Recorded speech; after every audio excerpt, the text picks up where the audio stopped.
Hello guys, तो चलो electricity chapter को रिवाइज करते हैं। सबसे पहले हम लोग को पढ़ना है इलेक्ट्रिक करंट। इलेक्ट्रिक करंट क्या होता है? It is the flow of electrons through a conductor, right. So electric current क्या होता है? फ्लो ऑफ इलेक्ट्रॉन्स होता है थ्रू अ कंडक्टर। कंडक्टर क्या होता है? कंडक्टर जिसमें इलेक्ट्रिसिटी यानी कि इलेक्ट्रॉन्स का फ्लो हो सकता है, फ्री इलेक्ट्रॉन्स का फ्लो हो सकता है, ठीक है। The device which causes the flow of electrons through a conductor is called the cell. Cell किसे कहते हैं? ये एक डिवाइस है जिसमें इलेक्ट्रॉन का फ्लो पॉसिबल है। Electrons flow from negative, electron जो होता है वो from negative terminal to positive terminal होता है। और इलेक्ट्रिक करंट क्या होता है? Positive terminal to negative terminal होता है, ठीक है। और इसी प्रोसेस को क्या बोलते हैं? कन्वेंशनल करंट भी बोलते हैं।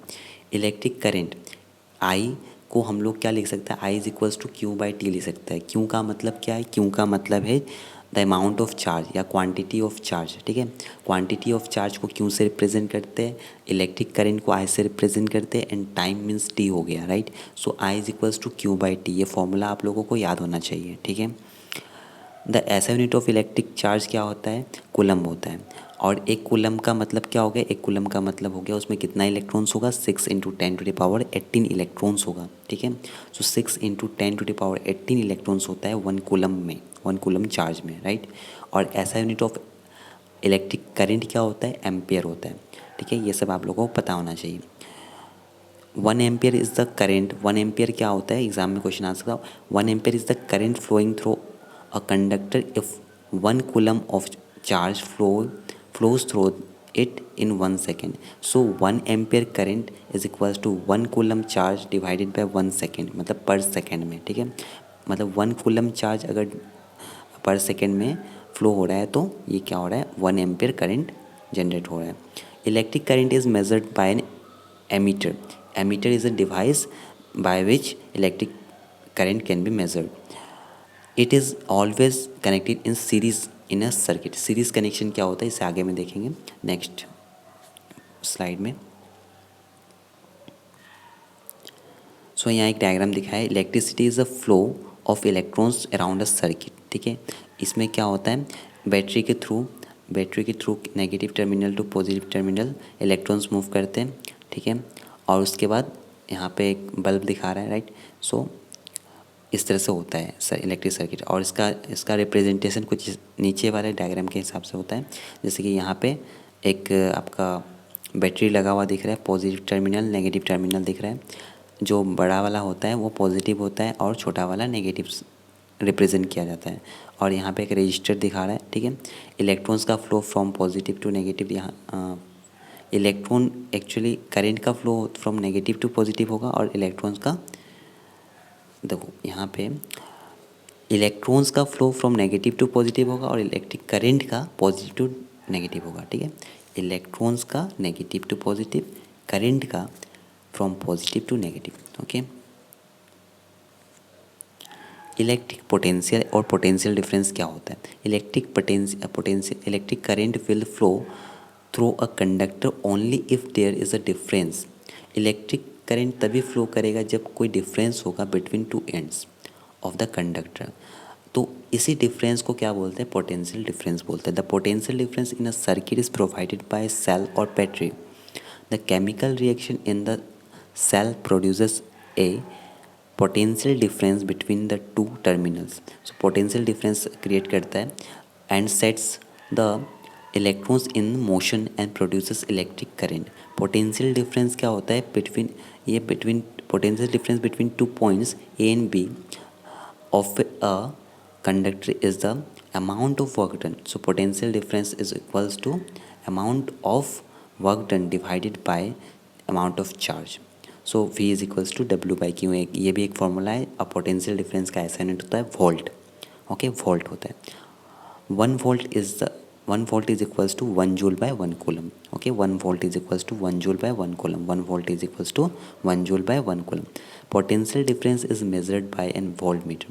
so potential difference जिससे मेज़र किया जाता है उसे वोल्टमीटर कहते हैं। ये आपको याद रखना है, ये क्वेश्चन बन सकता है। Next slide. इलेक्ट्रिक सर्किट क्या है? ये continuous process, continuous closed path है ऑफ एन इलेक्ट्रिक करंट, ठीक है। इलेक्ट्रिक करंट अगर फ्लो हो रहा है, उसका कोई क्लोज पाथ बन रहा है तो उसको इलेक्ट्रिक सर्किट बोलेंगे, ठीक है। इसमें रिप्रेजेंटेशन में बल्ब इम्पोर्टेंट है। बल्ब को इस तरह से रिप्रेजेंट किया जाता है। और सेल यानी कि बैटरी को पॉजिटिव नेगेटिव, पॉजिटिव को लंबा सा दिखाया जाता है और नेगेटिव को छोटा सा दिखाया जाता है। तो इस तरह से रिप्रेजेंट किया जाता है। एमीटर को सर्कल में ए लिखकर पॉजिटिव नेगेटिव दिखाने से एमीटर हो जाता है। एमीटर क्या होता है? एमीटर एक ऐसा डिवाइस है, एमीटर एक ऐसा डिवाइस है जिससे करंट मेज़र किया जा सकता है। प्लग और की को इस तरह से दिखाया जाता है। तो इलेक्ट्रिक सर्किट बनाने को आ सकता है आपके एग्ज़ाम में, राइट। सो ये सब रिप्रेजेंटेशन है, आप इसको ध्यान से देख सकते हैं, आपके एनसीईआरटी में भी दिया हुआ है, राइट। ये वीडियो का पर्पज़ है आपको रिवाइज़ करवाना। सो मैं इसमें डिटेल में नहीं बता रहा हूँ आप लोगों को, ठीक है। ये सब representation positive negative parallel series, ठीक है। सीरीज़ क्या होता है? सीरीज़ जिसमें जिसमें दो सेल्स, सीरीज़ को देख लो, जिसमें दो सेल जो होता है एक के बाद एक लगा रहता है, ठीक है। जैसे कि यहाँ पे दिखाया 1 cell 2 cells in series 6 cells in battery, ठीक है। तो ये सब सीरीज़ कनेक्शन में हो गया। और नीचे में जो पैरेलल में दिखाया है उसमें दोनों ही एंड एक ही जगह से जुड़ा रहता है, तो उसको पैरेलल में बोलते हैं, ठीक है। और यहाँ पे सबका सिंबल दिया हुआ है। Ohm's law, it is very important. Ohm's law is Ohm's law is a relationship between the potential difference across a conductor and the current flowing through it. So it is a relationship between potential difference. Okay, so V is equals to IR और R is equals to V by I. इस तरह से आप इसको define कर सकते हैं। Ohm's law को डेफिनेशन आपको याद रखना है। Ohm's law states that the current flowing through a conductor is in directly proportional to, so जो करंट होता है वो डायरेक्टली प्रोपोर्शनल होता है पोटेंशियल डिफरेंस का between its two end, provided its temperature remains constant. So इसका resistance तो constant रहेगा, बट रेजिस्टेंस तो कांस्टेंट रहता है अगर उसका टेम्परेचर चेंज नहीं हो रहा है, बट ये डायरेक्टली डिपेंड करता है किस पर? पोटेंशियल डिफरेंस पे। तो इसको आपको सिंपली याद क्या रखना है? V is equals to IR, ठीक है। Potential difference of potential difference is directly proportional to, potential difference is directly proportional to current, और current is directly proportional to potential difference, where R is a constant called resistance for a given metallic wire at a given temperature. Verification of Ohm's law इस diagram के through होता है, और ये diagram आपको practice कर लेना है, ठीक है।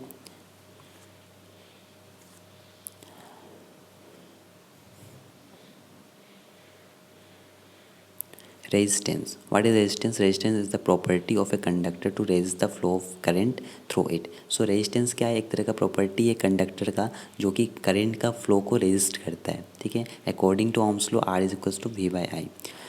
रेजिस्टेंस का ऐसा यूनिट ओम होता है, ठीक है। ओम एक इस तरह का रिप्रेजेंटेशन होता है।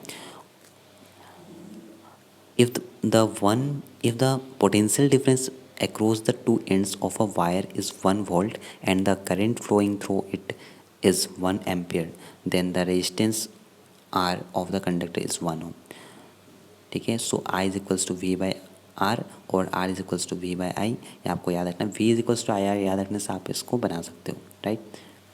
और इसमें याद रखना है रेजिस्टेंस का ऐसा यूनिट होता है ओम, और रेजिस्टिविटी का होता है ओम मीटर, ठीक है, जो कि यहाँ पे आ गया। अभी रेजिस्टेंस जिस पे डिपेंड करता है, जिस फैक्टर पे डिपेंड करता है, वो होता है आपका लेंथ, एरिया और मटेरियल ऑफ द कंडक्टर, ठीक है। कौन सा मटेरियल है उस पर डिपेंड करता है, कौन सा कंडक्टर है उस पर डिपेंड करता है उसका रेजिस्टेंस कितना होगा, ठीक है। वैसे तो ये हर मटेरियल का कांस्टेंट होता है, बट वो मटेरियल क्या है, उसका एरिया क्या है, एरिया ऑफ क्रॉस सेक्शन, और उसका लेंथ क्या है उस पर डिपेंड करता है। So resistance is equals to rho. अब रो क्या है? Rho is a constant proportionality of resistivity of that material. ये पर्टिकुलर मटेरियल पे डिपेंड करता है कि उसका रो का वैल्यू क्या होगा, राइट। रो का वैल्यू क्वेश्चन में गिवन रहता है, वैसे तुम लोग का क्वेश्चन में गिवन रहेगा, ठीक है। सो यहाँ पे resistance is directly proportional to the length of the conductor and inversely proportional to the area of the cross section of the conductor. मतलब क्या कि R is equals to rho L by A, okay. Rho L by A means R is resistance is directly proportional to resistivity and length of that conductor and inversely proportional to, okay, inversely proportional to the area of cross section, okay। मतलब वो resistivity पे directly depend करता है कि जितना ज़्यादा resistivity उतना ज़्यादा रेजिस्टेंस, जितना ज़्यादा लेंथ उतना ज़्यादा रेजिस्टेंस, बट जितना ज़्यादा एरिया उतना कम रेजिस्टेंस, जितना कम रेजिस्टेंस उतना ज़्यादा एरिया। ओके, तो इस तरह से होता है। और इसका ऐसा यूनिट, रेजिस्टिविटी का ऐसा यूनिट क्या होता है, ओम मीटर होता है। ओके, और इसमें आपको ये पता होना चाहिए, conductors like metals and alloys have low resistivity 10⁻⁻8 to 10⁻⁻6 ohm metre. Insulators का थोड़ा सा हाई होता है 10⁻12 to 10⁻17 ohm metre. Resistors in series, हम लोग दो तरह का कनेक्शन हो सकता है रजिस्टर्स का, या तो सीरीज़ में हो सकता है या फिर पैरेलल में हो सकता है। सीरीज़ को कैसे देखते हैं हम लोग, सीरीज़ में यहाँ पे इस तरह से जुड़ा रहता है, ठीक है, मतलब उसका वन एंड दूसरे रजिस्टर का वन एंड से जुड़ा रहेगा, ठीक है। जैसे कि रजिस्टर नंबर 2 का वन एंड मतलब उसका लास्ट वाला तीसरे रजिस्टर का फर्स्ट एंड से जुड़ा रहेगा। इस तरह का कनेक्शन को बोलते हैं series connection. Okay, when three resistors R1, R2 and R3 are connected in series across AB, the current in the all resistors is same. So current हर जगह सेम होगा। The total voltage across the resistors is equal to the sum of the voltage. So यहाँ पे V is equals to V1 plus V2 plus V3 हो जाएगा। The equivalent resistance is the sum of the resistance of each resistor. Sum of resistance क्या हो जाएगा, R1 plus R2 plus R3, ठीक है। ये हो गया सीरीज़ कनेक्शन के लिए, ठीक है। उसके बाद आपका पैरेलल कनेक्शन। पैरेलल कनेक्शन में कुछ इस तरह से होगा, मतलब इसमें दोनों एंड जुड़ा रहेगा कोई कॉमन पॉइंट पे, ठीक है। ए और बी पे तीनों का तीनों रजिस्टर का कॉमन पॉइंट बन रहा है, ठीक है। तो इस तरह से होता है। और इसका 1/R equivalent is equals to 1/R1 plus 1/R2 plus 1/R3, इस तरह से होता है, ठीक है। इसका यहाँ पे प्रैक्टिकल व्यू दिखाया गया है। इस तरह से रजिस्टेंस सीरीज़ में होगा और इस तरह से पैरेलल में होगा। इलेक्ट्रिकल एनर्जी क्या है, इलेक्ट्रिकल पावर क्या है। Electrical energy is the work done to maintain the flow of current in a conductor. W equals to Q into V, W equals to I into T into V. ये सब कुछ formulas है, ये सब कुछ को याद रखना है आपको। द ऐसा unit of electrical energy is joule, ठीक है। कोई भी एनर्जी उसका ऐसा यूनिट तो जूल ही होता है, ये आपको याद होना चाहिए। Power equals to I² into R, ये भी याद होना चाहिए, ठीक है। Power is equals to I into V, ये भी याद होना चाहिए। सो पावर का ऐसा यूनिट क्या होता है, वाट होता है, ये भी याद होना चाहिए, ठीक है। और 1 kilowatt hour is equals to 1000 watt into 3600 second. So इसको ऐसे भी ले सकते हैं 3.6 into 10⁻6 joules. So the commercial unit of power भी पूछा जाता है, तो वाट पर आवर या फिर वाट आवर या फिर किलो वाट आवर हो सकता है कॉमर्शियल यूनिट, ठीक है, जिसमें मेज़र किया जाता है कोई भी इलेक्ट्रिसिटी का consumption. Heating effect of electric current, ये लास्ट टॉपिक है इस चैप्टर का, ठीक है। सो हम लोग यहाँ पे 13 to 14 मिनट्स में इसको कंप्लीट कर दिए हैं। If a current I flows through a register of resistance R and T be the time for which a charge Q flows through it, then the work done to move the charge through potential difference V, W is equals to Q into V, P is equals to W by T और Q into V by T, ठीक है। इस तरह से आप इसको define कर सकते हैं। सो यहाँ पे H is equals to VIT, H is equals to VIT, ये फॉर्मूला आपको याद रखना है। और एक दूसरा formula H is equals to I² R into T, ये दो फॉर्मूला आपको याद रखना है। H is equals to VIT and H is equals to I² RT, ये दोनों फार्मूला को याद रखना है। इस पर न्यूमेरिकल्स बनते हैं। इस वीडियो में न्यूमेरिकल्स मैंने नहीं कराया है, इसमें बस मैंने शॉर्ट में आपको समराइज़ करके इसको रिवाइज़ करवा दिया है पूरा चैप्टर को।